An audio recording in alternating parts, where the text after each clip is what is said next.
All right, so we've got a 2016 Ram 5500. It's got the Cummins diesel engine. It comes in for no crank, no start condition. And I've done a scan on it. Found out that there is 4 modules linked to a star connector that are offline right now. Not talking on the bus. So we've got a communication issue going on. I'll just pull up the topology for this thing and I'll show you what that looks like. Okay, so this is what we got here. Now these 2 modules up here are branched off of the PCM, but we've got drivetrain control module, transmission control module, anti-lock brakes, and powertrain control module are all offline right now. The common denominator between all of these would be the comm lines that run from one bus bar to the other, which I believe go in behind the dash. I'm not 100% sure, but I'm gonna find out and probably do a resistance check and just see how that is. I did already check to make sure if the PCM had power and ground. Everything tested good there. There's a total of 5 powers. They all come from the same fuse, but I did check them all. They all have good power, and I checked the ground as well. So probably move on. So this is where the PCM is located on these newer Cummins engine trucks, on anything with Cummins really. Located on the left side of the engine block, or driver side in this case. 2 connectors. You've got one with the blue connectors, got 8mm bolts. There's 2 of them that hold the harness on, and the one in the back, the green connector. That one actually has all the powers and grounds, and there's 2 10mm bolts that hold those on. So I've done some testing, but I'm going to plug these back in so that I can do some further testing up top.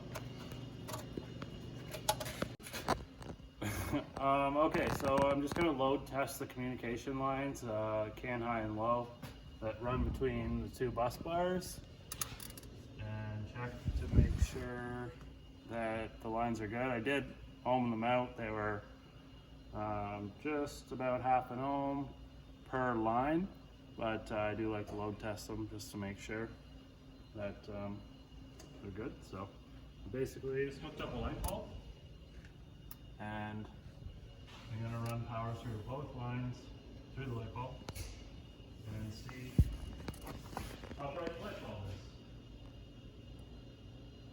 That's very bright. So that's a pass. Yeah, so if it was dim, I would expect there to be some corrosion, or maybe only a few strands left in one of the wires. So with a nice bright light bulb, I can confirm that the wiring's good. I'm just going to go ahead and check the grounds. There's, on each connector, they each have their own ground. So I'm just going to make sure that those are okay, and that should rule that out of the equation. That the harness itself is good. Also, you fuse the wire in case of a short to ground, right? Yeah, I did put a fuse in there just to be safe. So we're testing the ground circuit on that connector that goes into the bus bar. So I just got a fuse there, and this wire just runs into the back of the harness.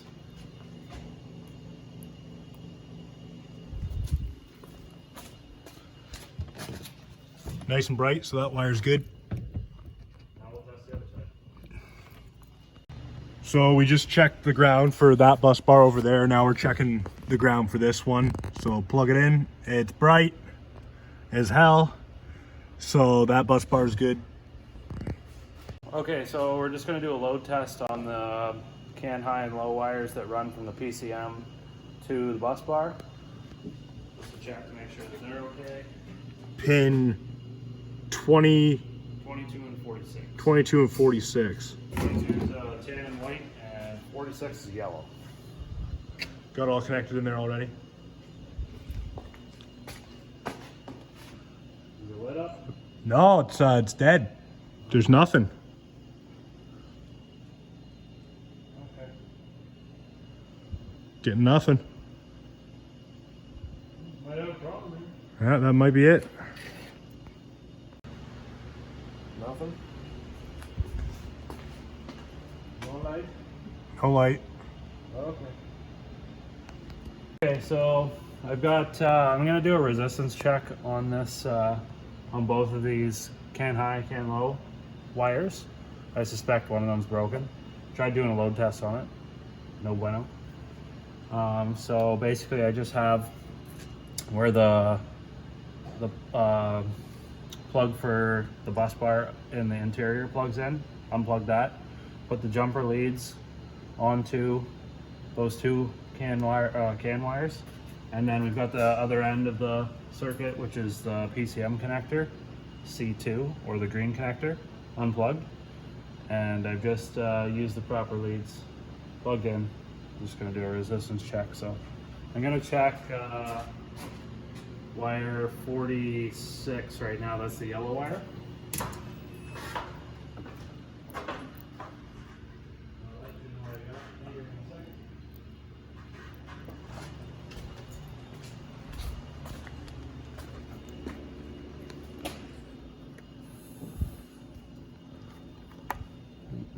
It's The last one. yeah.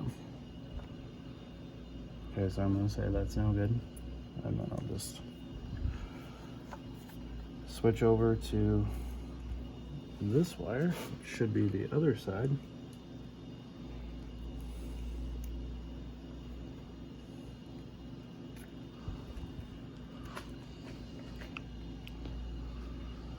We'll try this one. One on the right, pin 22. Yeah, you got them mixed up there. I don't know, maybe I just have a bad connection. Maybe that's why it didn't turn on. I didn't do something right. Swap them too. Why don't you put that one in the other one? I think I just...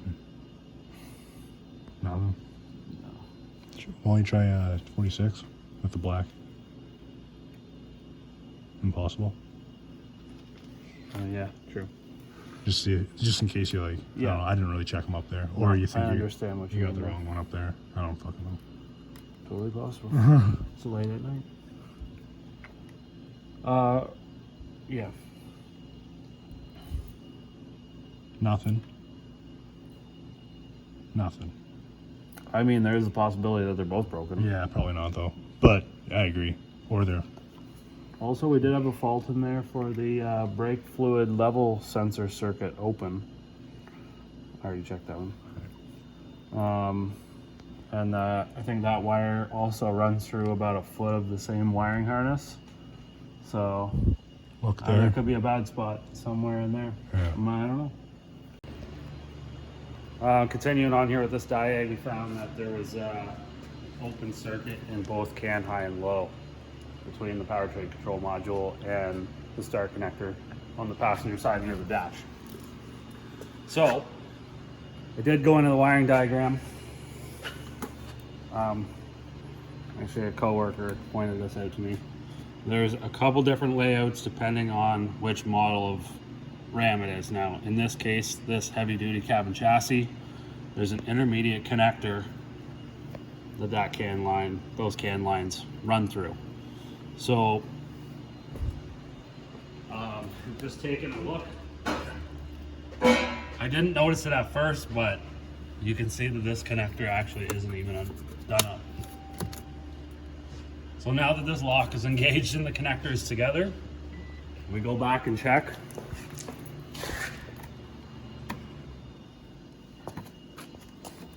And we can see everything's come back online now. So I'm assuming that either the vehicle is in for repair somewhere, or it was maybe not fully locked, and just from engine vibrations it's worked itself apart. But that's the problem, and sometimes if you're not paying attention or you don't catch it, these things can happen, and you got to go through the diagnostic, and eventually leads you to the problem. But would have been nice if I would have caught that right off the bat. But hey, learn a whole bunch along the way. So.